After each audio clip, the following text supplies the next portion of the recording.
My name's Joe Frank. I'm director of the Department of Social Sustainability. I know most of you in the room, and I really appreciate you, and we, the Social Sustainability team, really appreciate you being here, and also appreciate the time I know that most of you have put in being interviewed or being part of a focus group for this study. I want to thank Dr. Jenny Cross, too, from the Sociology Department, and of course all of the students. They've been really great. And how many, I want to just know how many are graduating Saturday?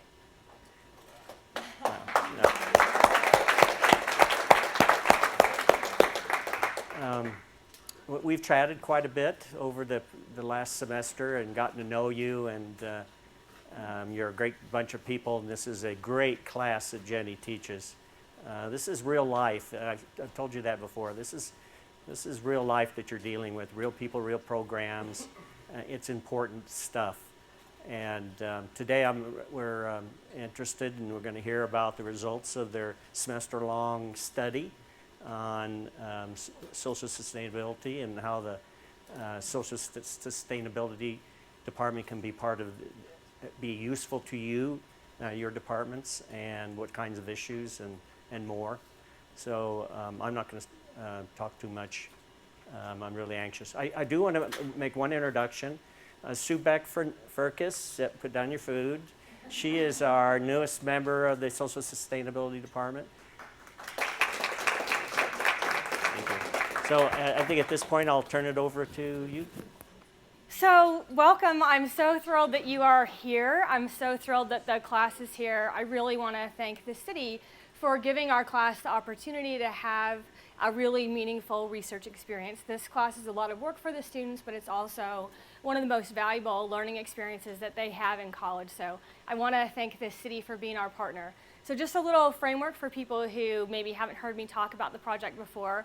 I teach a class every year on community dynamics and development, and I teach the students about the theories about how communities build and respond to change. And since I started teaching this class in 2003, I've been really committed to the land-grant mission at the university, which is having this class be an opportunity for students to actually be engaged in community development work. I'm really committed to the land-grant mission, and I really enjoy the opportunity to engage with agencies and to give the students the opportunity to do real-world research. So that's kind of the basics of the class. The students have been divided up into 5 teams, answering different components of the question about what is social sustainability, what could the vision be for the city, how could this department be a benefit to departments as well as to the city as a whole. So we have 6 students that are going to be presenting today, so I'm going to turn it over to them in a minute. So I'll just quickly introduce the 6 students. Chris Moresco, Mason Brown, Cody Schmidt, Misha, I don't know how to pronounce your last name, Amy Smith, and Tyler Cashin. So I'm going to turn it over to Chris, and then the students are just going to pass it to each other. All right, good afternoon, everybody. This is our first slide, and this is the 3 pillars of sustainability. And when we were doing research on this, we found that the initial inclination for cities is to jump into the carbon reduction and greenhouse gas emission aspect of sustainability. But in fact, what has been recently found out is that the social, environmental, and economic aspects of this are equally important and work together. An example of how these things work together is just an example of riding a bike. When you're riding a bike, you're having a positive environmental impact, you're reducing greenhouse gases, et cetera, et cetera. Socially, when you're riding a bike, you become part of the biking community, and that is essential to creating more social interactions, as well as interactions with more local businesses. You're more likely to stop in the coffee shop on the corner when you're riding your bike. And economically, it saves money on fuel costs, road maintenance, et cetera, and it's just overall good for the city. This brings us into Maslow's hierarchy of needs. The 3 pillars of sustainability, as I just said, all fall into Maslow's hierarchy of needs in one way or another. But one thing I want to point out is that the bottom sector, the basic needs sector, needs to be fulfilled first. A person with no food or water is not going to be concerned with a home to live in until those physiological needs are met. Once we have developed these programs and gave all the necessary resources to those who need it, such as water, food, and shelter, there can be a shift of focus on the psychological and self-fulfillment needs. There is a need, and we've noticed that there is a need to start putting focus and effort towards the top two sectors as well, because many of the things we have found not only fall in the basic needs sector, but also fall in the higher sectors of Maslow's triangle. This is Kotter's 8-step process to guiding organizational change, and the first step to that is urgency. Urgency helps others to see the need for change. They will be convinced of the importance of it, and they will act immediately. The second is called guiding coalition. This is where you assemble a group with enough power to lead and change the effort and encourage the group to work as a team.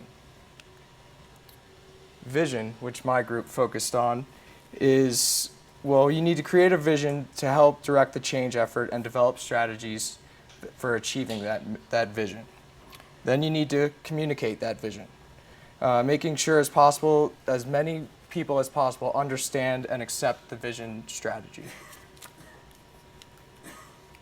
Number 5 is to empower others. We need to remove obstacles to change and change systems or structures that seriously undermine the possibility for change. Encouraging risk-taking, non-traditional practices or ideas, activities, and actions. We need to create small wins. Plan on achievements that can easily be made visible. Follow through with these achievements and recognize and reward employees who were involved. And we need to build on that change that we have created, using increased credibility to change systems, structures, and policies that don't fit into the vision. We can also hire, promote, and develop employees who can implement the vision, and then finally reinvigorate the process with new projects, themes, or change agents. Lastly, we need to institutionalize the change. We need to articulate the connections between new behaviors, organizational success, and develop the means to ensure leadership, development, and succession. And like I said, Group 1, myself and my group mates focused on the vision.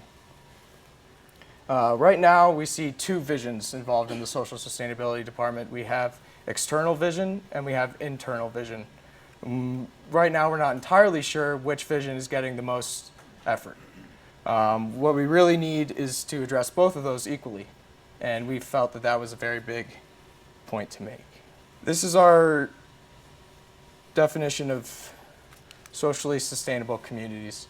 The first section is foster commitment to place.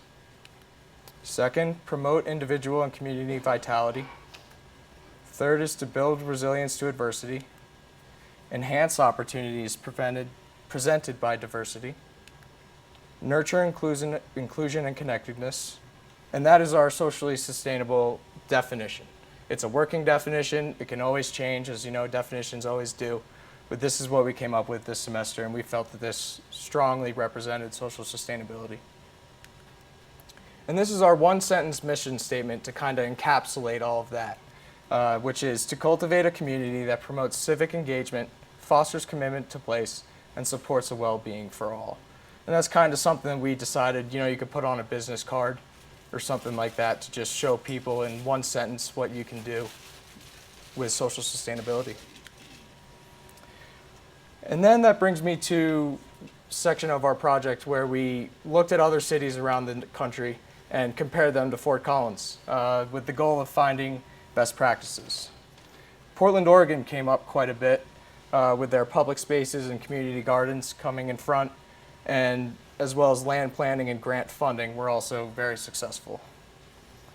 Portland is a great leader in social sustainability as a whole, but has excelled specifically in public green spaces and community gardens because of a specific city agenda called the Project for Public Spaces. This agenda took a grant that allowed for exemplary land planning and set a goal for development for new green spaces over the course of about 5 years. The public spaces in Portland are specifically socially sustainable because they are accessible to all the people who have a desire to use them. By putting the public green spaces in prime locations in the city, They are able to contribute to locally grown food, a place to establish a sense of community, and a place for people to just learn how to garden. This is an example of one of their public spaces. It's affectionately known as the city's living room, which we really liked. And it was originally planned that they were going to put a parking garage here. And then the PPS, the Project for Public Spaces, came in and said, absolutely not. We're going to make it a living room. So they allocated funds for construction and general maintenance in addition to securing volunteers from the local university, Portland State University, and the University of Portland. Both of those schools helped with this project. And the city has established public green spaces that are more socially sustainable than those in Fort Collins, is what we have found. This place also functions as a third place, which is, it brings people together outside in a public realm. It encourages social interactions, learning, and civic engagement. This is another example of a community garden in Portland. Small thing I'll say about this one is that Portland has the funding for the community gardens and occasional paid maintenance, which is really key on keeping these places upkept and looking the way they should.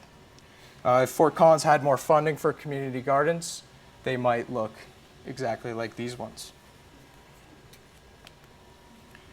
That brings me to Ithaca, New York, with the idea of new urbanism.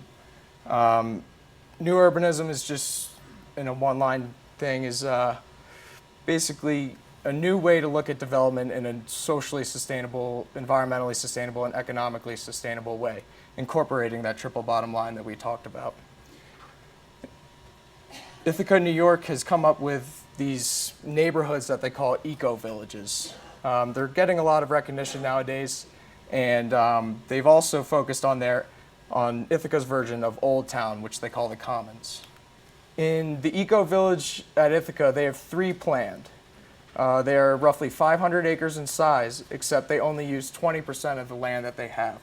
They created 60 homes, 2 common homes, a berry farm, and a barn on a 10-acre organic farm.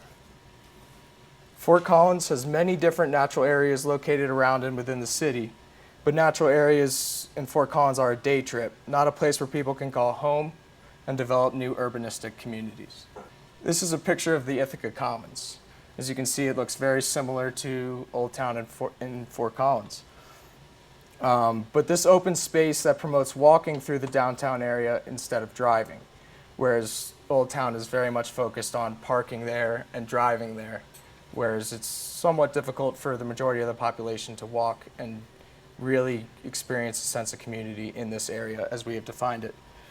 Trash and recycle bins are located all around to reduce litter, and there is always one nearby. They made sure that they are within a certain distance of each other so that you can always see one wherever you are.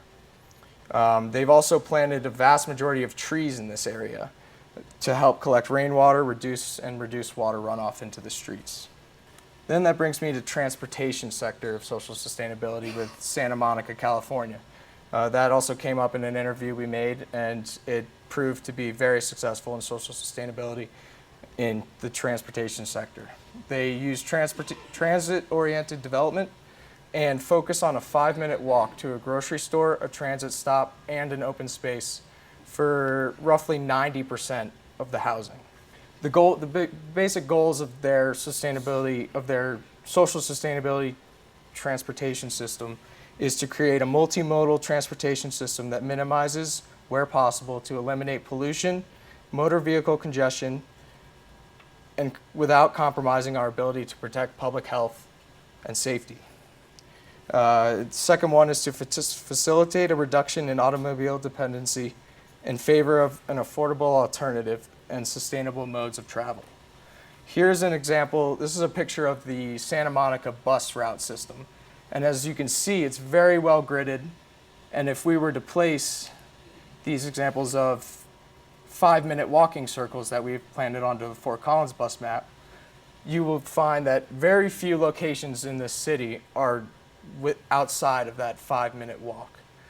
So that's very key to enhancing a sense of community, fostering social interactions, and allowing people who don't have cars to use public transportation wherever they need it. Now this is an example of Fort Collins bus map. And as you can see, we've outlined each one of these circles represents a stop on one of the bus lines. And as you can see, there are vast sections in the south part of the city that are neglected. Very densely populated areas that do not have access to a bus stop. And as you can see, there's a gap right here. And those gaps are very important to notice because they cordon off certain neighborhoods to transit stops. And the 5-minute walk needs to be to a stop. It can't be a 5-minute walk to simply the edge of the circle. That just doesn't work. Lastly, I will talk about Vancouver, Canada, and their homelessness and affordable housing. They have a Home for Everyone program which aims to end homelessness by 2015. And they're doing this by making housing affordable and accommodating for seniors, disabled individuals, and families. This is an example of the Grandview Woodlands in Vancouver. And these houses are set to become the first in the city of Vancouver to see development of smaller sized home, but densely populated row houses, and they used underutilized streets and properties. It's also a redevelopment on an existing urban space, so they reduced urban sprawl in that manner by redeveloping within the city limits. These higher density houses improve connectedness between individuals. A lot more people living closer together fosters a sense of community. It's better for the environment and the watershed due to the amount of concrete that's on the ground and how it absorbs the water. It also reduces, like I said earlier, the impact of urban sprawl. And lastly, these are low-income houses. You might not know that by looking at them. They look like typical row houses, and it's really great that they're able to do that. Lastly, we will talk about the Evelyn Saller Center, and it's a community center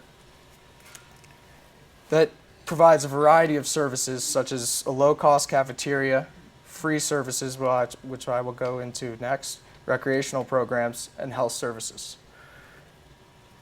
They service low-income and at-risk adults living in the downtown east side section of Vancouver, and the center supports the physical, mental, and social well-being of community members to enhance their quality of life.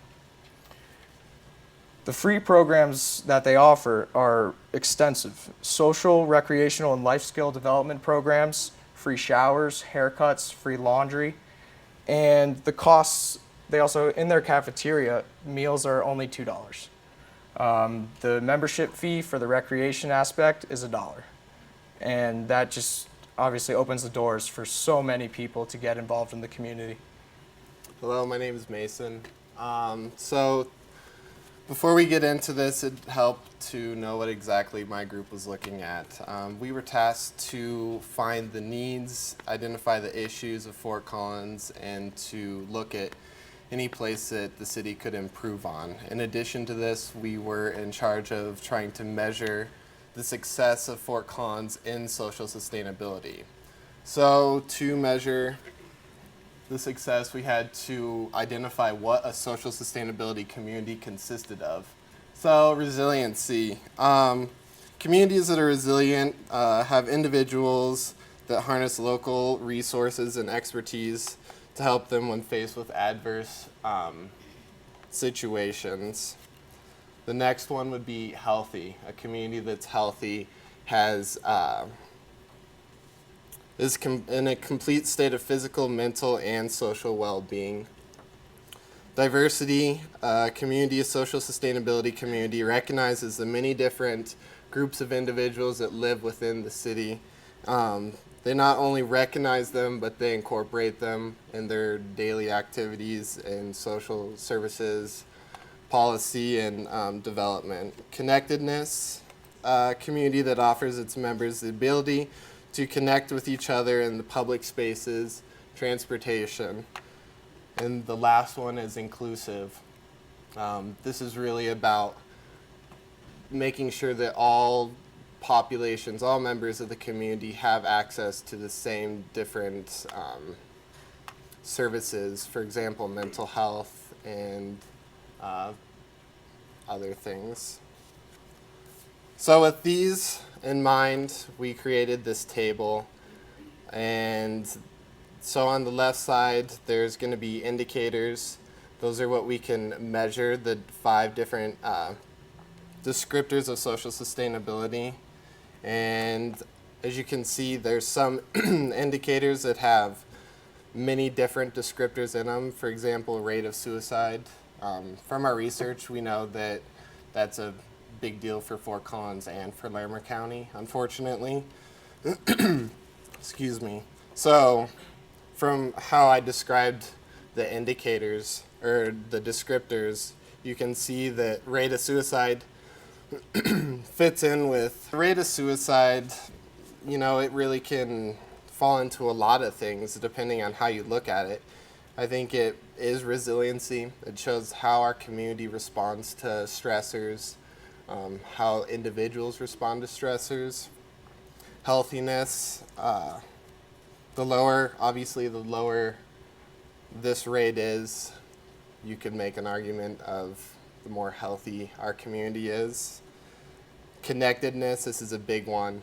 This shows, the higher rate of suicide means that there's something happening with this group of individuals. They're not connected, they're not feeling a part of the community. And inclusiveness, this talks about the different programs that people can attain who need help. So after making this table, I think it's really important to bring up the fact of demographics. I think this is something that our group really focused on. Demographics are huge when looking at making policy for social sustainability. You don't know how to guide your policy until you know who lives in your community. These are just a few of the marginalized populations that live in Fort Collins, and the list can continue.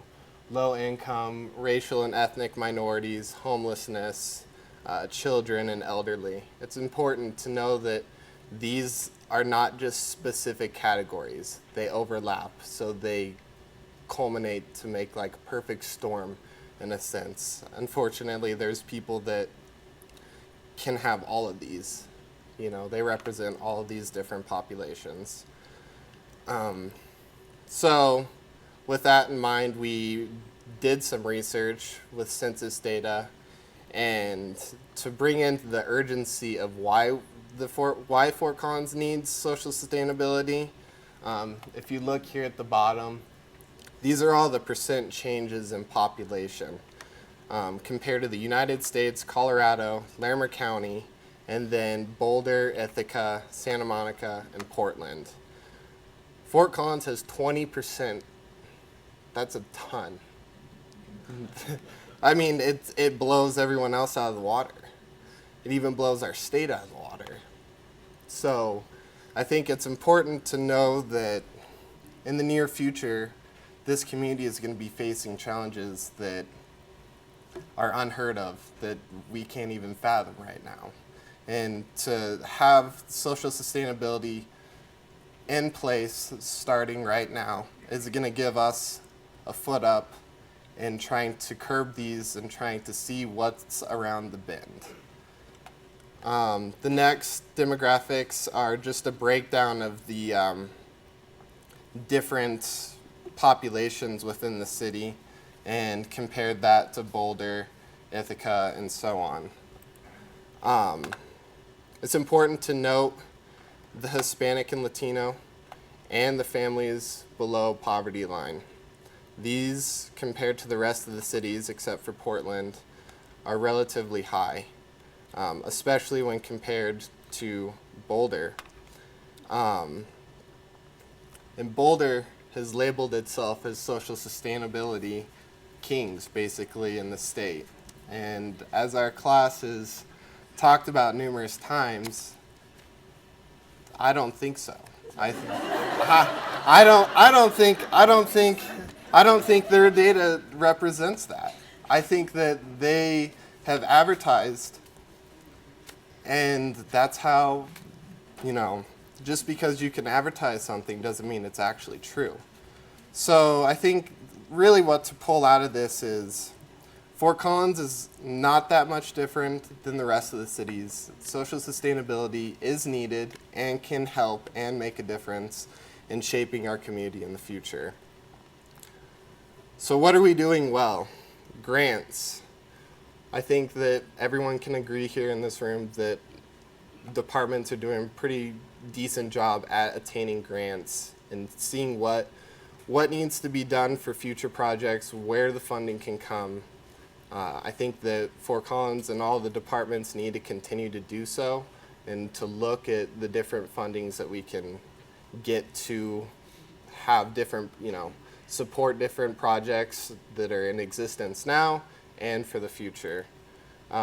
Recruitment, this is basically talking about coordinating with other departments, making sure that you are utilizing everyone's abilities to, if you may be good in one aspect of this project and maybe another department's better in another part, but is encompassing. I think we'll touch on that later, but the communication, working together, everyone needs to be in it together.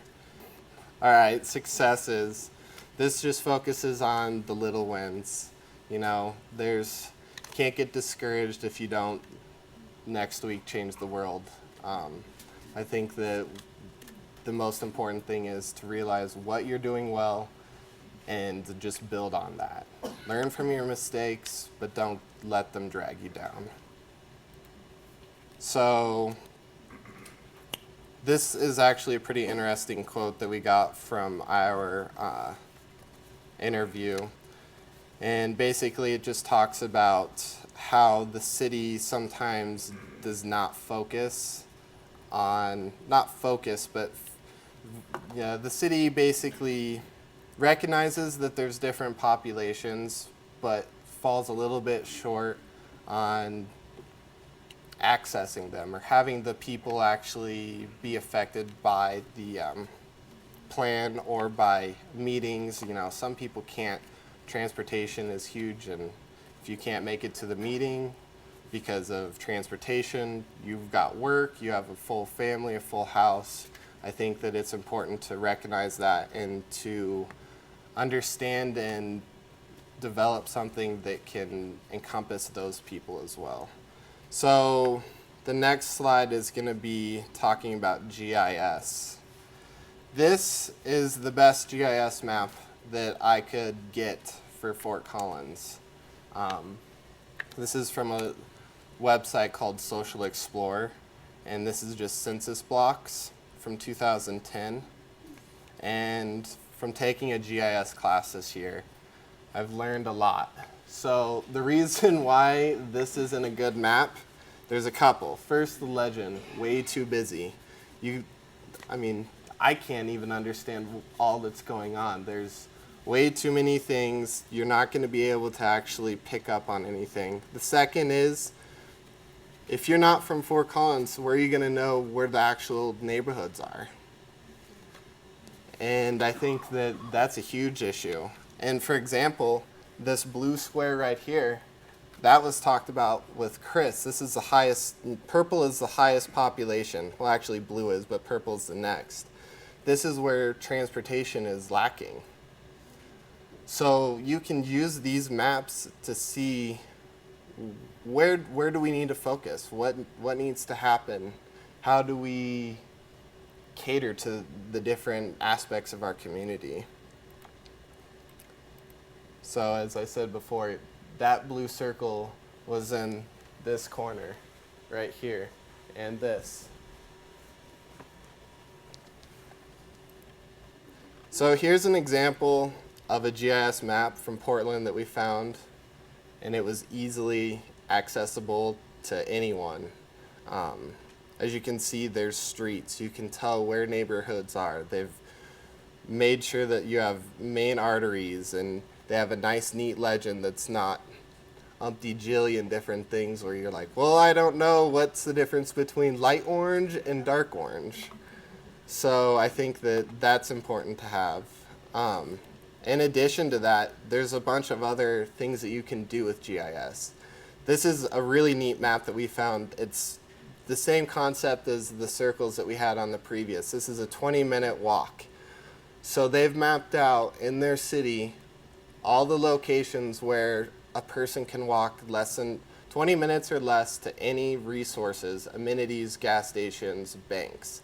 So the lighter colors are the most close, so 5 to less. And the further out you get, the further it is to get to these resources. This is all easily done with GIS and the right data. If you have the demographics, if you have the data, and someone who actually knows it, unlike me, you can do this in like a day. Here's even a closer view of it. And like I said, you can narrow it down to neighborhoods. You can really get into it and see every aspect of the city. So how is Fort Collins doing well? From our research, it's apparent parks and recreation is awesome. There's 32.44 miles of trails. All the parks are evenly maintained. I've lived here for 4 years now, and I haven't seen a park that I've said, nah, I'd rather not go there. Same with the bike trails. Historic preservation. This is something else that Fort Collins is doing really well in. 2005, I found we got an award, the Preserve America Communities, from Mrs. Bush. That's huge. That gave us grant money, just like we were talking about. Affordable housing, also doing well in this. From my interview, we learned that the federal government gives us a high ranking each year on affordable housing and where we're at. Not saying that it can't be increased, but it's the small wins, you know, bring it up from here. And the last thing, public spaces.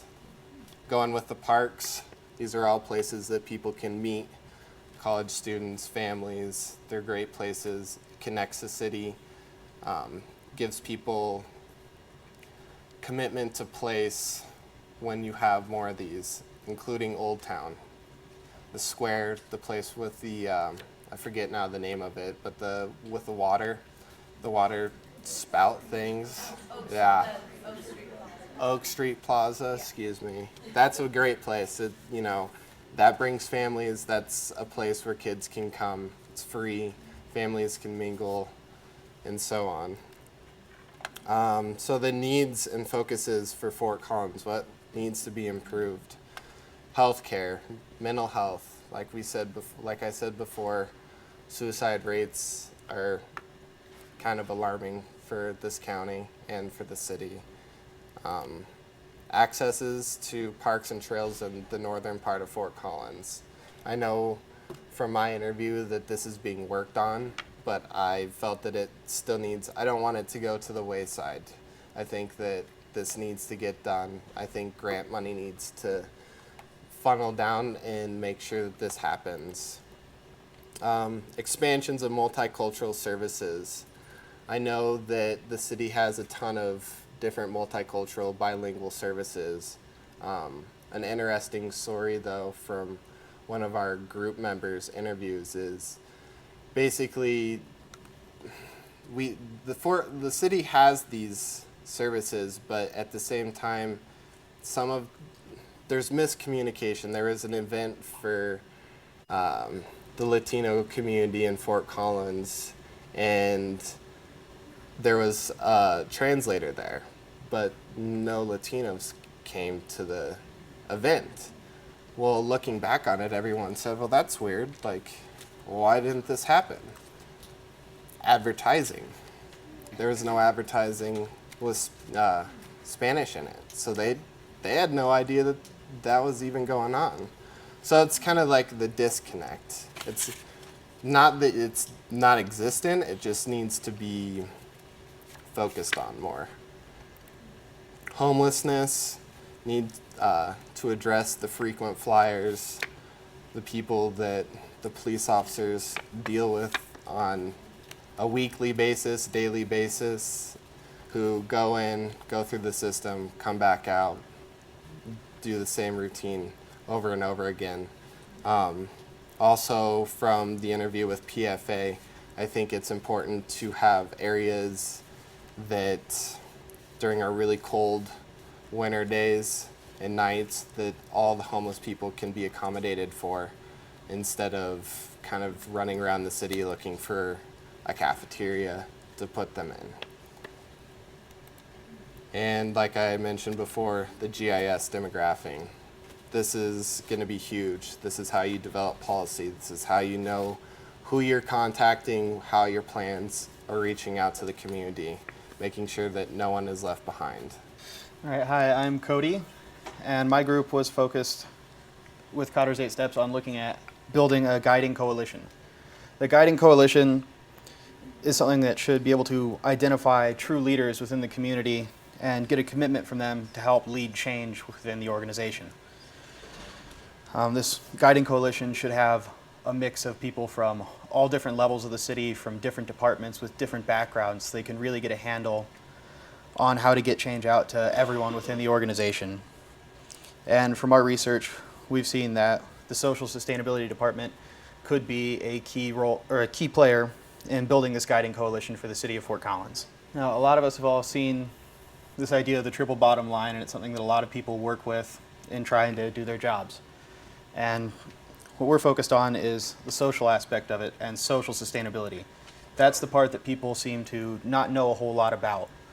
And it really is one of the integral parts of building a truly sustainable city and community.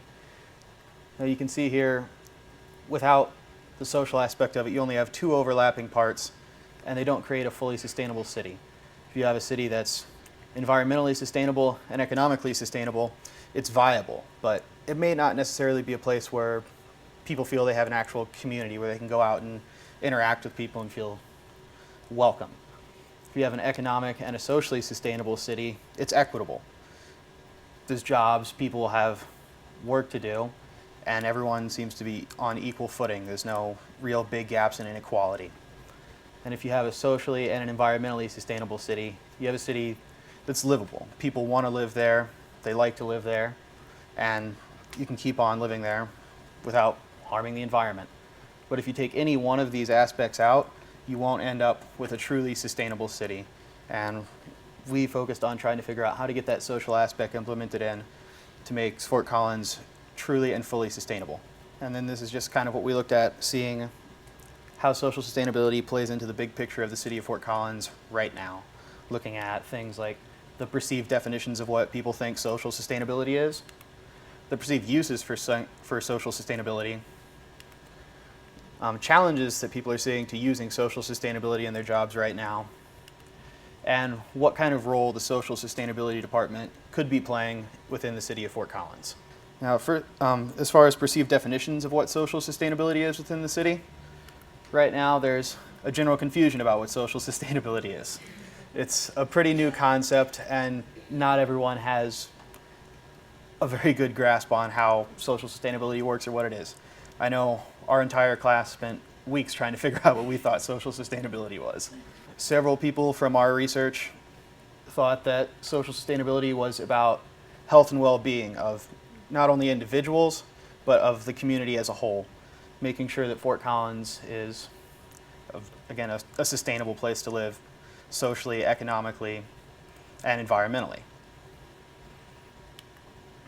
Others also thought that social sustainability was about diversity, about providing diversity and equal opportunities for everyone within the community. So making sure there's no isolated populations that don't necessarily get the attention or the help that they need. And a lot of people also thought it was about social equity, which also runs along with diversity. It's about providing equal opportunities for everybody within the community of Fort Collins to have access to resources like transportation, affordable housing, things like that. As far as the perceived uses of what people thought social sustainability could be used for, people thought of, again, affordable housing. It's an equity and a diversity issue, providing equal access to resources to everyone in the city. I thought it was about public transportation, as we've seen from the previous groups. Public transportation is an issue in the city of Fort Collins that affects everyone. And social sustainability could be used as a resource or an idea to help make public transportation more accessible to everyone. People also mentioned social sustainability as being used for social services and providing equal access to things like Mason had mentioned, mental health, again, transport, affordable housing, making sure all kinds of social services are available to everyone in the city. And people also saw social sustainability as being important for city planning, figuring out how the city of Fort Collins should move forward with its projects and planning and how they want to see the city develop. We also saw several challenges that people thought they had to using the ideas of social sustainability in their work. First, we saw an issue of overlapping projects. A lot of people in the city were doing work that they might not have known someone else was already doing. And this is a big issue in terms of using resources and funds. We also saw an issue of difficult communication between departments. A lot of people thought that communication was working very well, but from what we've looked at, communication works great on an informal network, but interdepartmental communication isn't necessarily the easiest thing for people to do within the city of Fort Collins. They don't always have the contact information for people that they would need to be talking to. Basically, that communication within departments, we don't always know what everyone's doing, so we don't know who the person we'd need to talk to is about a specific issue that we were having. Also, a lack of resources. Running any sort of new project or working on something new like social sustainability takes funding, it takes manpower, it takes general resources. And again, that's not exactly something that everyone has at their disposal to use. So that was one of the biggest challenges to implementing social sustainability into people's work. As far as the role of the social sustainability department, as seen from other places throughout the city, people thought of the social sustainability department as being an information hub. They can provide social sustainability training and education so we can kind of solve that issue of how we're defining social sustainability and have one sort of solid definition that everyone can use. They also saw it as kind of like an auditing role, so the social sustainability department could look at what other departments and other projects are doing and see how they're fitting into that triple bottom line aspect of, running the city, seeing how they're working. People thought of the social sustainability department as a resource management department, helping to provide funding, manpower, resources in the places where they need to be at the right times to avoid any sort of inefficiencies and overlapping projects. And people also thought of the social sustainability department as being part of a consulting team for triple bottom line issues, looking at how things are being done, maybe offering suggestions on how they could be reworked or retooled to be more socially sustainable. And my group came up with a few recommendations of how the social sustainability department could help to fill these roles. So basically it came down to a knowledge management issue, figuring out how to get the right knowledge and the right information to the right people when they need it without overloading them with too much information. The first thing that we came up with was this website Yammer. Yammer is kind of like a professional Facebook. It creates a big social network for the city where people can talk kind of like in an instant messaging way, provide file sharing, allow for other groups and committees to be formed within the social network so they can interact with each other in an easier way. I guess that's kind of easy for our generation, thinking for the Facebook generation, but it made sense. We also had a recommendation for helping the social sustainability department to help develop a better city directory. We had trouble finding information about who was working where and what they were doing, and I think the social sustainability department could be a huge help to the city in developing a better directory or some sort of recall roster so people can have information about who's working where, what they're working on, and how to get a hold of them.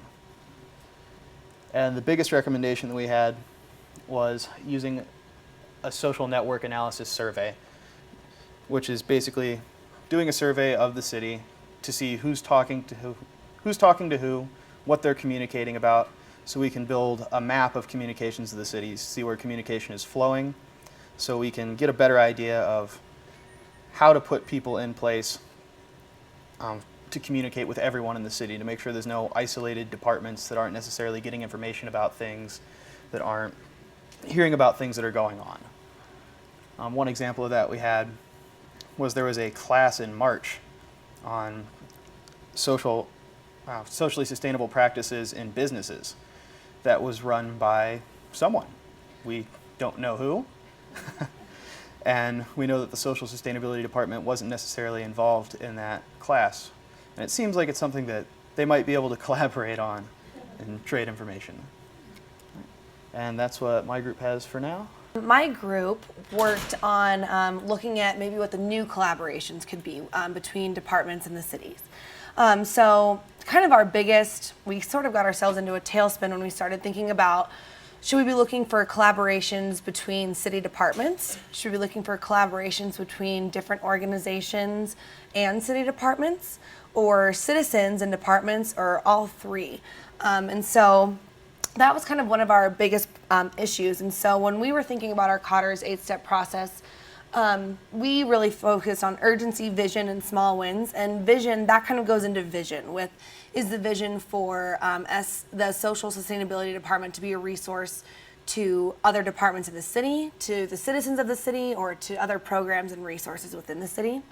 Also urgency. So going back to urgency, for change to happen, everyone has to really want it and understand. And I think one of the biggest questions we got when doing our interviews or focus groups is, why do we need this department? Aren't we doing socially sustainable practices? Haven't we been doing well on these different practices?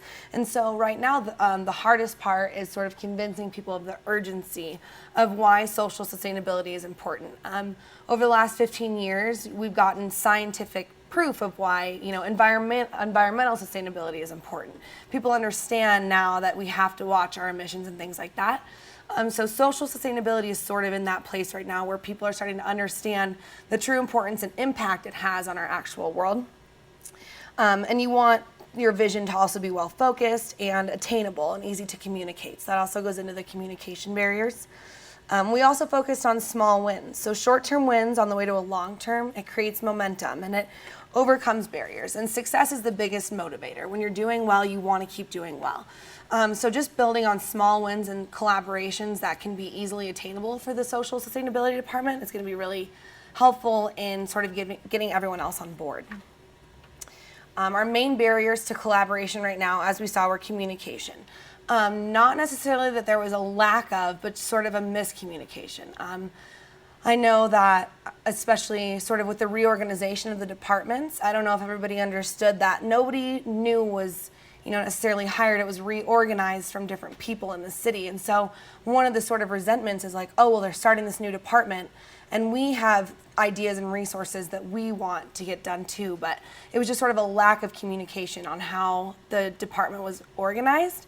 And that also sort of that was a barrier to the urgency because people didn't understand necessarily the need for why this new department was made.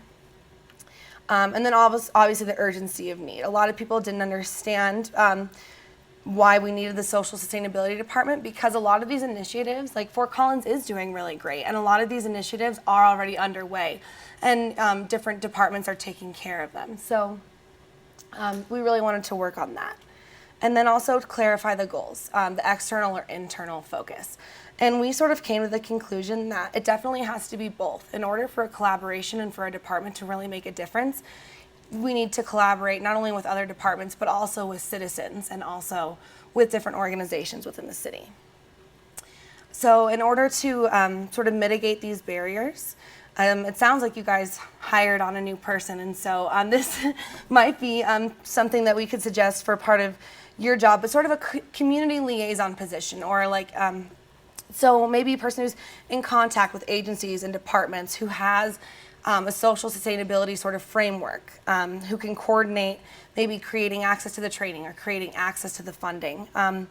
One of the biggest stories we can think of, especially that it would be helpful for someone to do this sort of coordinating is we've all seen those really cool utility boxes that are now painted by different artists. And you know, you don't really think of that as being socially sustainable right away. But if you think about it, utilities needs those boxes to not be damaged. They need to work, they need to be properly working, and a lot of times people tag them from graffiti. And the police need to stop dealing with, you know, with the graffitiing and the tagging and things like that. And artists in the community, if we go back to Maslow's hierarchy of needs, need to do accomplishment and self-actualization. So being able to recognize that if you know you let these artists in the community paint these boxes, a lot of people who do graffiti aren't going to tag other people's artwork. So it created sort of a new way to get rid of a problem instead of writing tickets or having to go out and scrub off the graffiti. That really helps. So sort of somebody that could have a framework and look at those issues and come up with a socially sustainable way to fix them. And then these are our small wins that we found. Definitely with the police department. During the focus groups and during the interviews, it was really obvious that the police are one of the main points of contact for some of our most at-risk demographics, people who are homeless, people who have addictions, people who are mentally ill, and especially when there's issues with those, a lot of people call the police to come deal with it. What we've found is that police can only do so much. They can take them to, you know, PVH and put them on a 24-hour mental health hold, but then they're back out. Or they can take them to, you know, somewhere to get sober, but after they've sobered up, then they're back out 24 hours later. And so the police department expressed kind of a need for the social sustainability to come do a training. They have monthly trainings, to maybe attend one of the trainings and give the police officers some information or services that could help them reduce the impact of those frequent flyers and resource needy people. They used to have a homeless liaison position where it was one officer who was kind of the main point of contact between that demographic and the different agencies, and funding and reallocation of resources has sort of cut that position. So the police department expressed that, and that would definitely be an easy win. Poudre Fire Authority, this is interesting because they're not a city department, but when they heard about this, they were really excited and they wanted to join. And one of the biggest things about being able to collaborate is you need a ready and willing partner. And they're just excited about what social sustainability is doing. They feel like they really do a lot of social sustainable practices by like building resilience to different fires or something like that. We need to be able to still work as a community and function even if there's disasters. So they work on preventative social measures. But the other thing is they are, with the cops, a lot of the emergency management team does get called out to those calls where it is somebody who's an addict or somebody who's homeless or somebody who's having a mental health breakdown. PFA also expressed sometimes they're just people who are really sick. They might be diabetic and haven't showered in a couple days. They need someone to change their oxygen, and they know the fire authority will come for them and they won't charge them. So maybe if social sustainability department could look into different organizations or agencies that could help reduce, the resource dependency of some of those emergency management systems. And also the economic department. They're really excited about how they kind of contribute to the economic sustainability part, but they realize that a lot of their economic changes and growth affects demographics like youth or elderly or demographics that we don't necessarily think of because they're not necessarily fully participating in our economy anymore, so they sort of get pushed to the wayside. So they kind of requested an awareness training of how to incorporate those different demographics into their decision and really make that triple bottom line decision. So with that, we just really need to make sure we mitigate the miscommunication and general barriers and understand that in order for this department to work, we have to not just look interdepartmentally or within citizens. It has to be a full collaboration within the city. And we need to create the urgency. People need to understand the way that they understand we don't want to emit greenhouse gases, that we don't want to create more social problems or more social issues by the decisions that we're making. So the urgency of need for the department will definitely help further that. And then also just those small wins are going to lead to building on and institutionalizing the change. If you can just making small successes between collaborations and between departments, people are going to understand that there is a way to do this and all work together and get different things done that you didn't think maybe could be done in a socially sustainable way. We have a lost group, and our main focus was communication and institutionalized change. Um, Communication necessities. Many people for effectiveness. For maximum spread of information, the message must reach as many people as possible, according to Kotter. Frequent. If a message is effective, it is easy to communicate and will be frequently used. It will be frequently heard and discussed among other people. Every possible channel. Instead of looking for the best way of communication for a department, the department should focus on using all possible ways of communication. Need for a communication specialist. As Cody and Amy talked about the communication problem, in order to make the message effective, frequent, and all the possible channels of communications are used, the department really needs a communication specialist to do that job because it requires a lot of work. The preferred methods of communication based on our research, the email was number 1 on our list. Face-to-face communication was number 2. In the third place came web page and a telephone communication. And finally, in the fourth place was texting, Facebook, and Twitter. Recommended use of a communication channel. Email should be definitely used once the communication is established between the people who are working on the project. And also, based on our research, we learned that people in departments don't like to receive emails that are not relevant to them or the work they're doing. Face-to-face and a phone conversation, communication is really important, especially it's really important once you start a new project, and it helps to create a good relationship between the people who are working on that project. And it will help to get the project done on time because people have more responsibility to each other and better relationship. The web page should be used to tell people about big events and invite people to them. As Cody mentioned, good use would be Facebook or Emmer. All right, well, one of the major projects that we did for social sustainability was to create a social impact guide. It's basically it's something that used to be on all applications for new projects in the city, but they got rid of it when they realized that people don't really know what to put on it because social sustainability isn't exactly a well-known topic. So what we did was we came up with a grid. So on the y-axis, we have the marginalized groups who may be affected by, the given project within the city that you would be applying for. So yeah, we have seniors, people with disabilities, so that would include mental disabilities and cognitive disabilities and physical disabilities, and the rest are pretty much self-explanatory. And how they would be affected would be on the other axis. So this would basically cover economic, housing, employment, and a few that got cut off were transportation, outreach, education, and technology. Now, how this would be used is whenever somebody's applying for a project or something that they would be doing in the city, they would fill out this application along with the environmental and the economic sustainable impact guide. So here, I'll go back. So when you put in X, say just a random one for middle income and housing, you would need to go through and actually follow these follow-up questions. So the first one would be how it impacts benefits, or negative and positive. So that's basically a detailed description on the seen impacts to the specified population.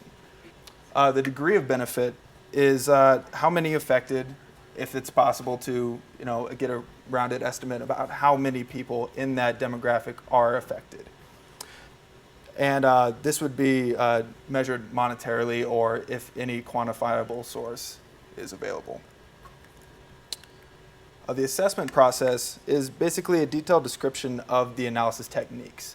Now, this is where the need for GIS mapping comes in, because to have GIS mapping be available to everybody is an easy way to get this part done. Like, it's easy to go through and get a social impact guide if you have GIS mapping available, because you just say, that's how I got my information, that's how I know that these groups are going to be affected. Now, the last one would be mitigation and outreach. Now, this is basically a report on how you've communicated with the affected population. What ways were you able to talk to the people who you think would be affected in this group? And this could be used with surveys and just final ways to mitigate the problem when you get the surveys back. So this might even say, if you get a survey back and you had some way that they would be affected in a way that you didn't see before, you might even have to go all the way back through and fill it out again. So this is just a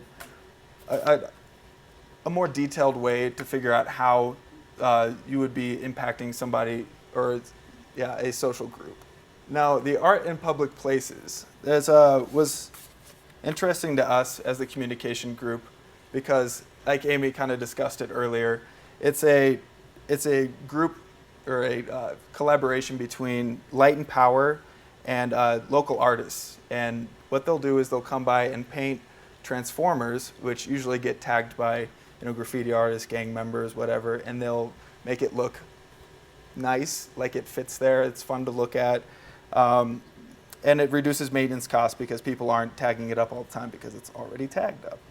So it is also another expressed benefit for it is that local artists can come through and they can showcase their art publicly, and gives them basically a showcase.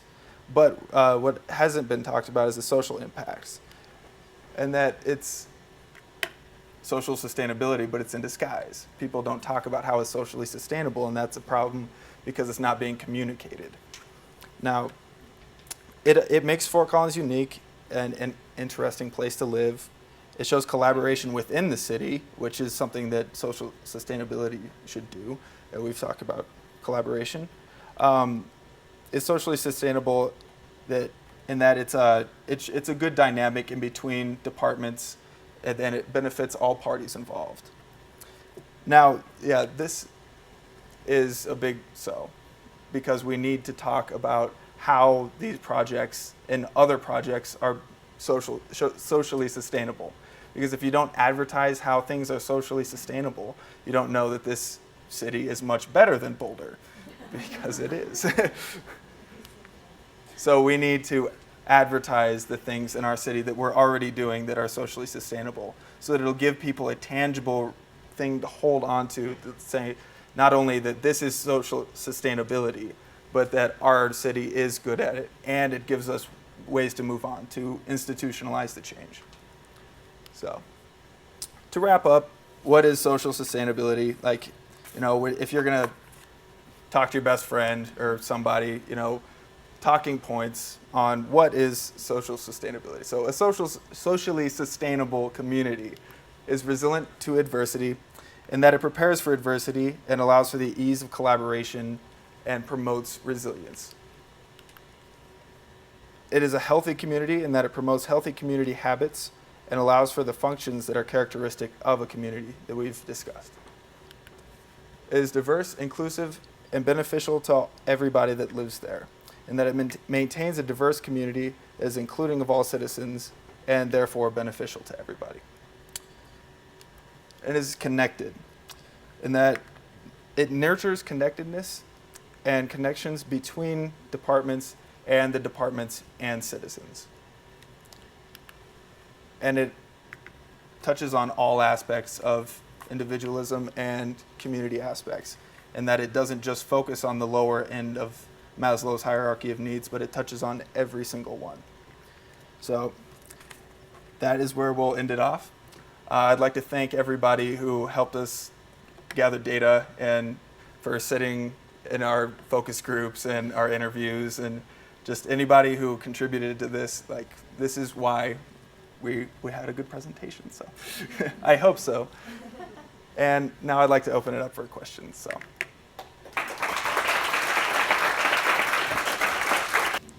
So in the question related to in the areas that people liked to be communicated with in regards to social sustainability and other things, how come snail mail was not one of the options?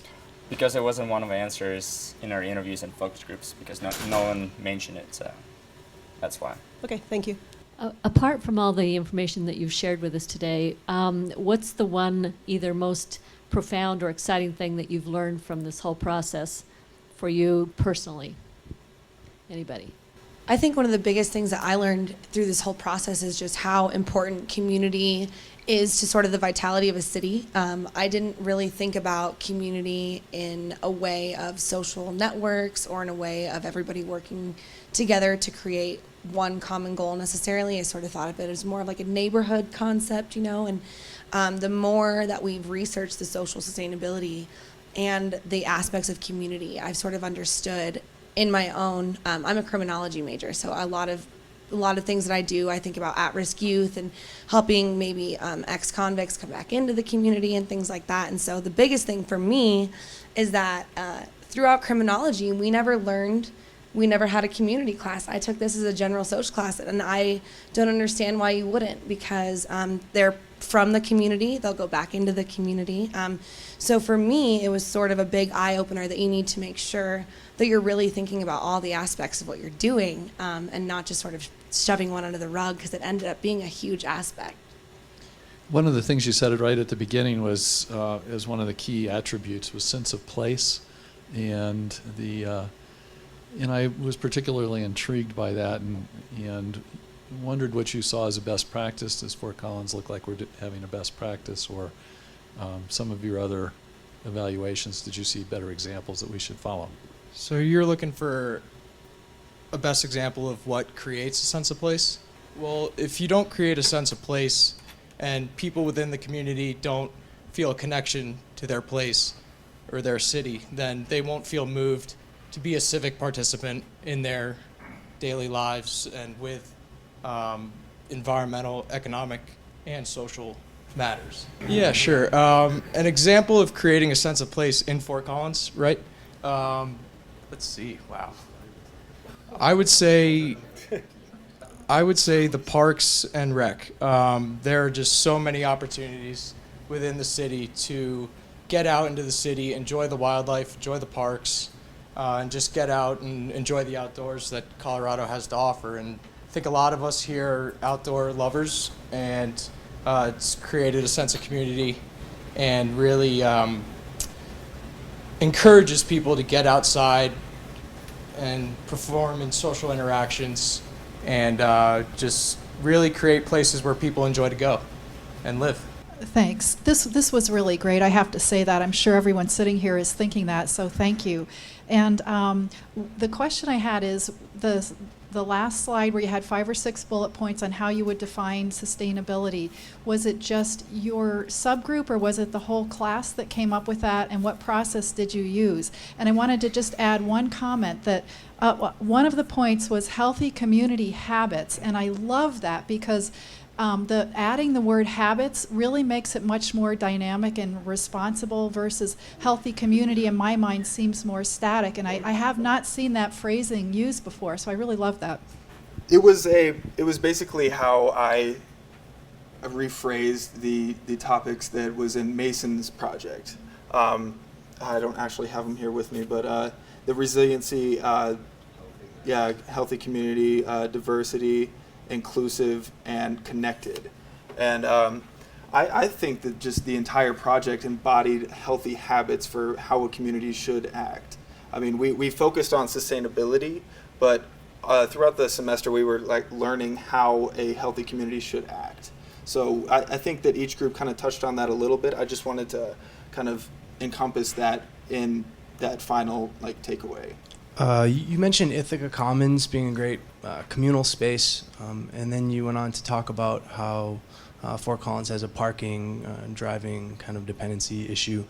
Were you able to identify how Ithaca has dealt with that problem, or what their solution was? Not exactly is the short answer to that. What they don't have is, I actually went to school there for 2 years before I transferred here.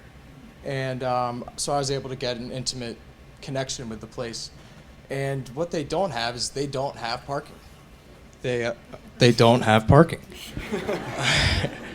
And what they do have is they have a parking garage that is downtown, but it's separate from the commons. So you have to walk through the town a little bit of a ways, not very far, 2-minute walk. And that gets you to the commons.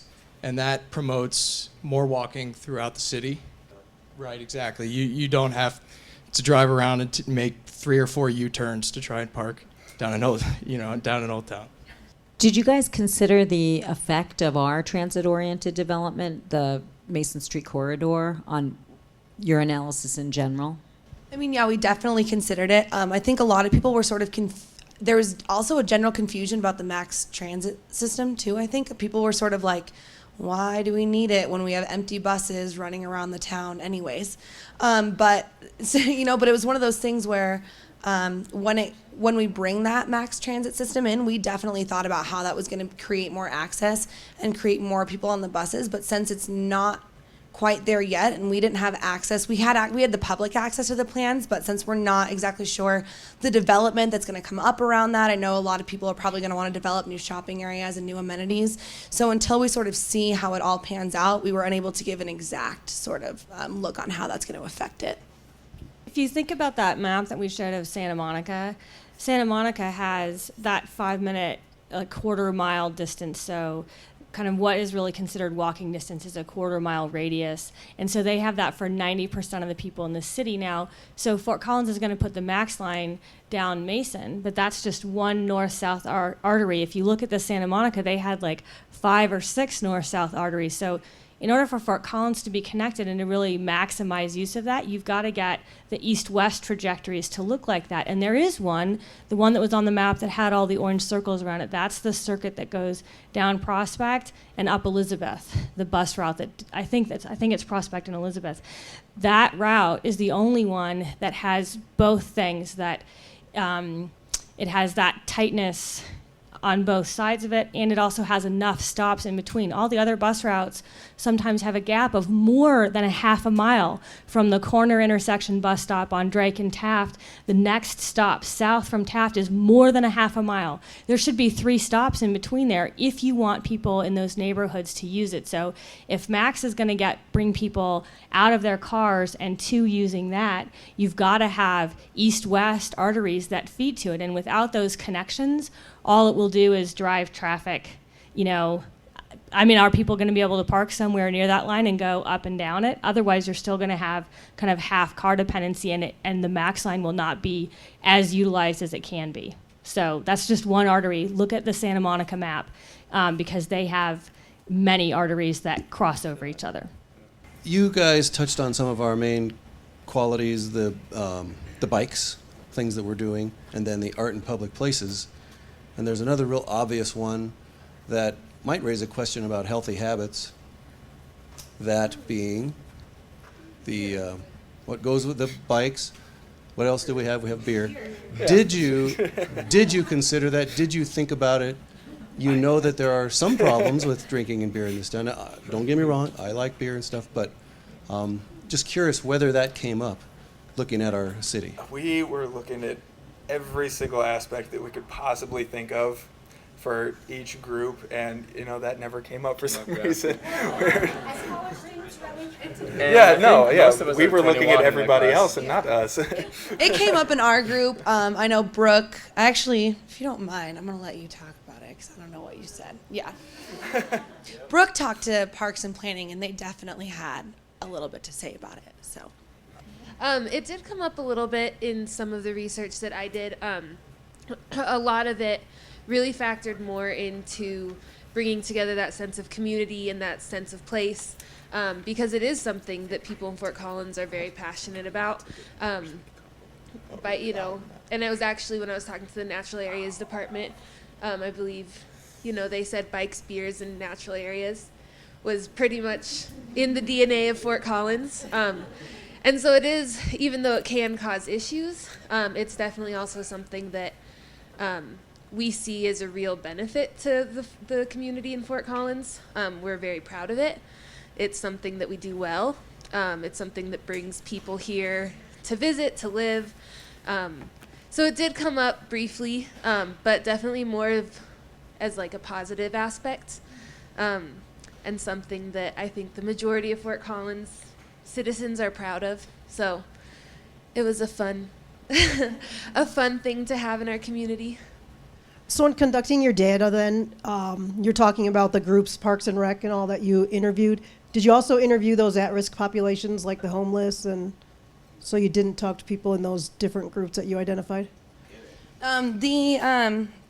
Kind of the basis of our research, what we sort of understood from what the social sustainability department wanted us to do was focus more on interdepartmental and city organizations and collaboration between that. So all of our focus and research was done on city employees. Well, thank you.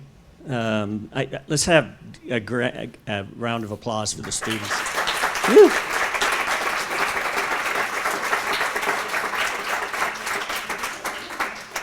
I just wanted to add, we're sort of at this is kind of a first phase of a self-examination of the social sustainability department, and we have a project that is going to be underway soon, doing a gap analysis, and we're going to be looking at that, not only where the gaps are in terms of social sustainability, and we'll be looking beyond just the organization and into the community, and then that analysis will help us lead to doing a strategic plan for the organization, things that we need to do over the next 5 to 8 years, prioritizing actions and identifying work programs and timing and resources and things like this. So the student project was a great kickoff to that longer effort, and just thank you so much. And again, thank you, all of you here, city employees who helped out.